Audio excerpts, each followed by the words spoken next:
Hello and a very warm welcome back to the garden. And something that I really like to do is to spend a bit of time researching ways that us gardeners can save more time and produce more food, especially if you only have limited space. So in this video I'm going to show you 3 simple things that I have done that have been low effort but have led to huge yields. The first thing is what I'm doing today, which is harvesting the first early potatoes, which is always so much fun. And the thing that I have found to be the single best way to improve the productivity of this garden, and it took a bit of time to really get used to it over the last few years, but is learning about succession planting. And I can't tell you enough how much of a difference it has made for the productivity of this garden. So succession planting is where as soon as you have one crop that goes out, you want to have something else that is put in. And there's 2 ways to go about it. The first way is planned, which is what I'm doing here. These potatoes, I actually checked a week ago on one of my Patreon videos to see if they're ready to harvest, and I said, no, I'll give it another week, which is what I'm doing at the moment. And with potatoes, especially first earlies, I know that these are usually harvested, especially where we live, kind of end of June through to early July, and at the moment it is the 2nd of July. And because I know when they're going to be harvested, I know that there's then going to be a whole empty bed, which in previous years would often just be left. And that was frustrating because it was in the middle of summer and I had empty space. And so the way that I've been able to deal with that is by planning succession and making sure that I have a bit of an action plan.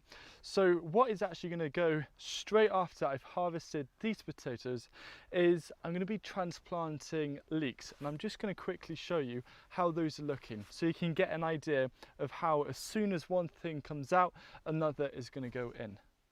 Here are the leek seedlings, and I like to start them off outside in a seed bed like this. We've got 4 different varieties, including Autumn Giant, Lion, Musselburgh and Hannibal, and these are getting to a pretty decent size. They're not perfect. Usually you want to aim in perfect terms for something that's around the thickness of a pencil, but leeks can be smaller than that and they're going to work just fine. And these are all ready to be transplanted. So what I did with my month-to-month plan was to make sure that I start my leeks off in April, so when it comes to end of June, early July, they're going to be ready to be transplanted into the potato bed. So in that way, I'm really trying to make sure that I have as much food growing in a single space as possible. Another example of planned succession planting was with the broad beans, which I've started harvesting and removing the plants to make way for leafy greens. I'm also growing beetroot there as an exception, but that is another example of planned. But there is also a way of doing it where it's unplanned, where you don't have to always plan ahead and start sowing things. It's more of getting a feeling of what might be good to fit into that gap. So I'm going to show you what I'm thinking to do with the onion bed. Here's the onion bed, and I'm looking inside, and some of them are looking really big, but I'm not going to start harvesting them for probably another week or 2 because I just like to get them as big as possible. But I'm really pleased with how these are looking, and I haven't actually made any plans for what's going to follow on from these onions, but I've had a bit of a time to think, and something that I like to do is to just be a bit flexible. And I've realised that beetroot are amazing. They can store outside over winter, especially if you put a bit of hay or straw over them, and they can act as a real staple. Plus they're great for this climate.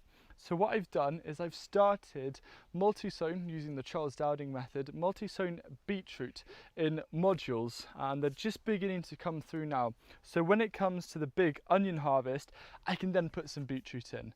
And also in the other garden, we have some spare kale seedlings, so I'm also going to put those in. I might give a little mulch of 1 to 2 centimeters, but as you can see, I'm not following crop rotation, and that's just a quick tip to take away. Something that has really helped make this garden more productive is not being limited to following crop rotation. Instead, focusing on just looking after the soil where possible, feeding it with organic matter such as compost, and letting nature do its thing. Using succession could be one of the most revolutionary things you can do to improve the harvest and productivity in your garden, and it's always a constant learning process, and there's always ways for you and for me to improve how we use succession.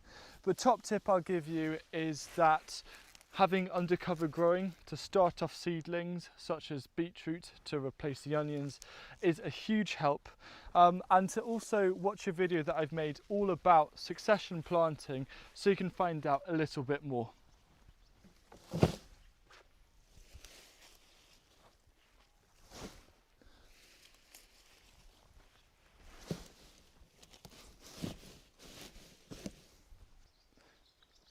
So the next tip is quite a fun one actually, and it's about kind of getting in tune with intuitive gardening, which is something I'm going to cover in a dedicated episode later on this month.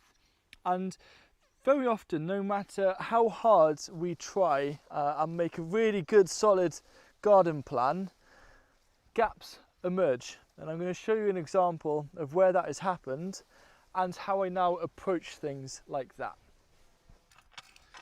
I'm just giving this bed a much needed hoe, and you can see there's a couple of gaps here in between this Kailan 60-day kale, mainly because it was a little bit too windy, and the other ones are looking fairly healthy. We'll see how they do, but there's a gap, and I didn't intend for the gap to happen, but something I'm really beginning to do now is looking at what kind of spare plants I have available, and just thinking, what on earth could I put in there? And it doesn't always have to follow a crop rotation. So here I've actually got, this is fairly old and it does need to go out sooner rather than later, perpetual spinach. And so what I decided is these ones, because I had oversown, not looking too good, but they'll grow just fine. And in fact, if I just come around here, they're going to grow quite well in these gaps. So here I've kind of got that flexibility of not always having to follow a plan and just seeing where there's a bit of space and putting something there. I'll just show you another example. These are leeks. I had these leeks spare. These were grown in seed trays rather than in the seed bed, as you saw earlier this video. And there's this kind of gap in between the radish, and I've got other things planned for here, but because this gap emerged, I thought, tell you what, I'll just put some leeks in. And it is so fun because otherwise I might not actually use this space. So how I approach it is I see an empty space that isn't used, and I just think to myself, what would suit it at this time of year? So I'm going to show you a few examples of using that mindset in action around this garden. Here's a corner of the asparagus bed, and I thought that this little area here would be the perfect home to put in a courgette. Here I lost an onion plant, so I actually decided to put in a cosmos. And I know you can't really eat it, but the idea is that it's going to flower and just help attract beneficial insects, and it looks nice. This tiny section here was empty, and I had 2 spare Swiss chard plants which I put in, and look at the harvest I'm going to get off them. As I was growing these runner beans, I felt that there was a bit of space on the base, so I just grew some extra parsley all the way around, and I've been harvesting loads of it, but I'm getting that extra crop, and this as well is related to intercropping.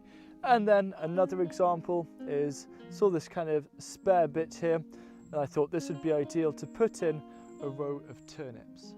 What I love about the method of finding a gap and seeing the opportunity and food potential is that I'm not following any rules, and I can just choose what I want, and it's such a quick way to get things filled and just get more crops from the same area. And I strongly encourage you to definitely give it a go if you're not already doing it. And it took me a bit of time to get used to it, the idea of not following my gardening plan to a T, but ever since changing over the last couple of years, it's definitely given us a lot more crops.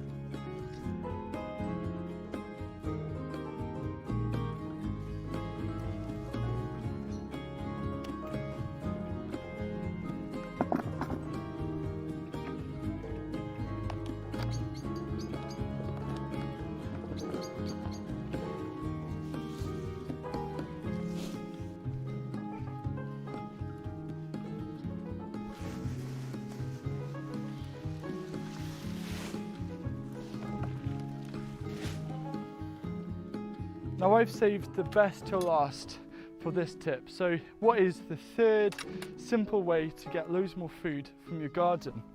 Well, this one excites me the most because it's about a mindset shift, and something that I learned the hard way, especially a year or two ago, was that trying to be super productive and only trying to be super productive in the garden wasn't very enjoyable. And because of that, I think the garden suffered a little bit. So I had to change how I thought about the way that I approached growing food. So I felt that I needed to have a fresh perspective on what productivity meant for me. And I kind of changed productivity to pleasure, because I think there's definitely a strong correlation between enjoying something that you do and then how good does that activity become in terms of output and quality. So all I'm suggesting is, instead of trying to grow food to grow as much food as possible, instead try and grow food for your personal pleasure. What are the things that you most enjoy growing? What are the things that you most enjoy eating?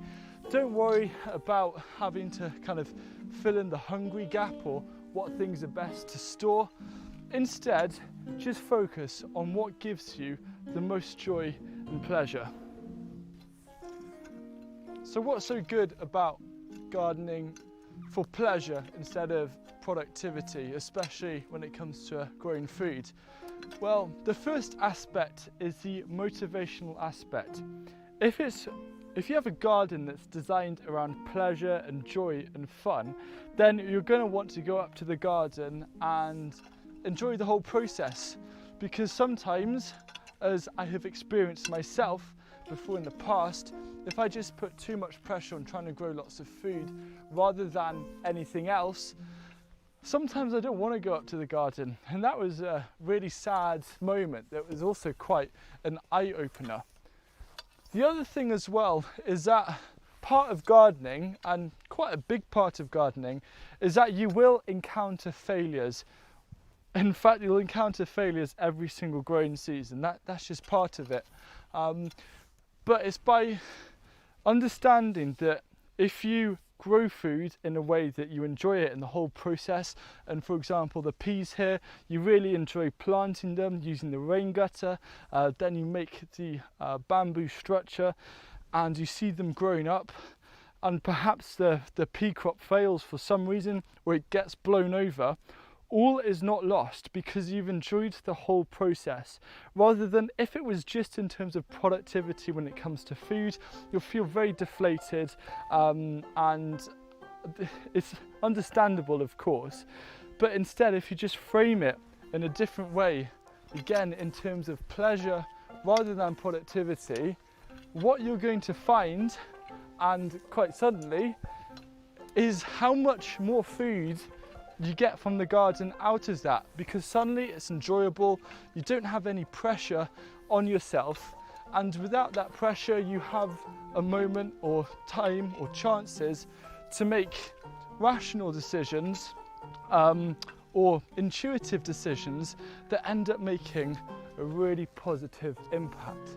And I just want you to just think a little bit more about that, because that has perhaps been the single biggest help for me in terms of making this garden a lot more productive.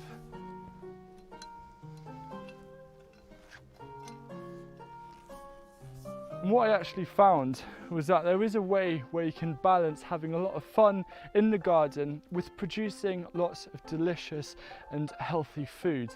And I went on this journey trying to find lots of ways to work smarter rather than working harder. And I was really surprised with the results. And I ended up making an online course called More Food, Less Effort, which shows you all of the kind of mindsets and tips and tricks that I use to really find that balance. So if this is something that you like the sound of, head on over to morefoodlesseffort.com. I've almost finished preparing this raised bed, just raking it over, ready to start planting leeks in just a few minutes. I've left a plant there, it's some kind of wild flowering plant that I think looks nice, especially with it cascading over. And sometimes it's just nice to let nature do its thing a little bit in a garden where we do have a bit of control. So thank you very much for watching, and for those 3 points. Hopefully they're going to be helpful and going to help you get more food from your garden, especially the 3rd point. That has definitely been so pivotal. And for those of you who are patrons, I've uploaded a video showing you 5 more ways to get loads more food from your garden. And if you're not a patron, then I do wish to invite you over. It's patreon.com/HughRichards, and I put 2 extra videos every single week about growing food and kind of the behind the scenes here in the garden. So thank you so much again for watching, and I look forward to seeing you again soon. Goodbye.